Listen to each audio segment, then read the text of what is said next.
Donc, Jean-Sébastien, en premier lieu, on aimerait savoir qu'est-ce qu'un aquariste? Un aquariste, c'est une personne qui se spécialise dans l'entretien des aquariums. Alors, mon travail à moi consiste à gérer autant la collection vivante de poissons qu'on a ici que les systèmes en arrière là, qui font là, que l'aquarium fonctionne bien. Donc, Jean-Sébastien, on aimerait aussi savoir à quoi ressemble la journée type d'un aquariste. C'est sûr que si on prend une généralité, il va toujours avoir là, soit vérifier la qualité de l'eau, vérifier le bon fonctionnement des systèmes en arrière qui font que l'écosystème fonctionne bien, vérifier le bien-être des poissons, préparer la nourriture, et ainsi de suite. Sinon, c'est sûr que la journée type n'existe pas vraiment comme aquariste. C'est vraiment, on y va comme l'aquarium nous demande d'aller finalement.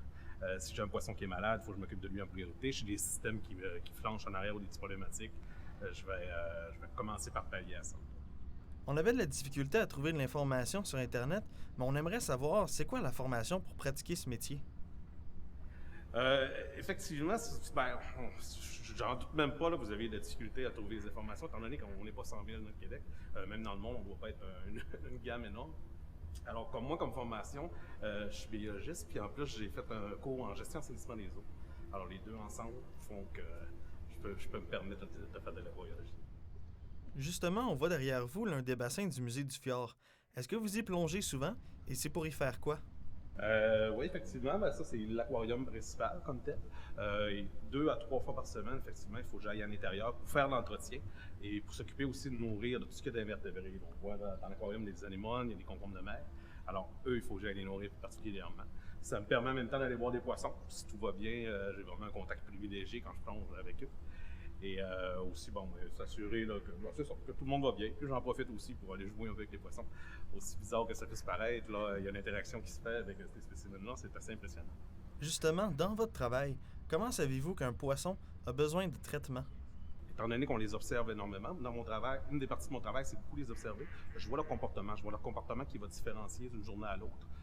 Aussi beaucoup du côté de la nourriture, s'ils ne mangent plus, c'est un bon signe là, pour les poissons. Là. Même si vous avez des poissons à la maison, c'est des premiers signes. Si le poisson ne mange pas, c'est qu'il y a une problématique. Alors, c'est des choses qu'on applique ici aussi. Donc, bonjour, c'est Jean-Sébastien. Ici, on est devant un bassin, justement, du musée du Fjord, où est-ce qu'il contient pas mal, pratiquement juste des invertébrés, tu me disais. Effectivement. On se trouve dans le bassin tactile. C'est vraiment un endroit là, qui est privilégié là, pour tous les gens qui viennent ici. C'est qu'on peut vraiment manipuler des spécimens. C'est principalement les invertébrés. C'est sûr qu'il y a quand même quelques petits poissons, donc des vertébrés qu'on met à l'intérieur parce qu'ils seraient trop petits pour mettre dans l'aquarium, tout simplement. Mais sans ça, c'est pas les poissons qu'on peut manipuler, c'est vraiment plus les invertébrés. Si on passe justement, on peut peut-être vous en montrer quelques-uns. Comme ici, ça c'est un concombre de mer. Ça, c'est une des espèces, parce que les invertébrés dans le Saguenay, on en compte au-dessus de 400 espèces. Puis ça se nourrit de quoi? Comment tu nourris ça? Pour ce qui est des concombres de mer, dans la nature, c'est sûr d'avoir des invertébrés qui vont être filtrés. C'est qu'avec les tentacules, justement, que je parlais tout à l'heure, qui vont être ouverts, ils vont filtrer l'eau, ils vont prendre tout le phytoplancton qu'il va avoir à leur portée. Ici, étant donné que mon eau va avoir pas de phytoplancton dedans, ce que je fais, c'est que je vais tout simplement en injecter des artémiotes, qui sont des petites crevettes microscopiques. Alors, avec une seringue, ni plus ni moins, je vais arriver à côté d'eux et je vais aller leur donner ça. Ah, ok, super. Comme l'étoile de mer polaire, justement, dans le Saint-Laurent, on va moins en retrouver un peu. On va en avoir plus dans le Saguenay, sinon on va pouvoir monter un petit peu plus haut dans le golfe. Ça ici, c'est un petit oursin. Ça, c'est une autre espèce aussi qu'on va retrouver, d'invertébrés qu'on va retrouver dans le Saguenay. Spécial, ça. Normalement, quand on sort de l'eau comme ça, tu devrais voir, il devrait commencer à bouger. Ah oui, ça bouge. Ouais. Ça ne voit pas beaucoup, mais ça bouge. Mm. C'est assez spécial, ça. Ouais. Puis ça, tu les nourris de la même façon que tu nourris un concombre de mer? Non, eux autres, c'est des détritivores. Ils vont avoir une bouche en dessous, avec 5 dents qui sont vraiment coriaces. Alors, pour les nourrir, eux, ce que je fais souvent, c'est que je vais leur donner de la dessus, puis des boutons. Ah ouais? Fait que dans la nature, eux autres vont manger souvent là, des algues laminaires.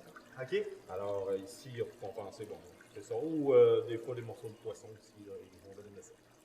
Et aussi, mais je vois, il y a quelques escargots, tout ça. C'est des buccins communs, oui. Ok, eux, ils se promènent puis ils Oui, nettoient, ouais, les buccins. Mais par contre, les buccins aussi vont se nourrir beaucoup de.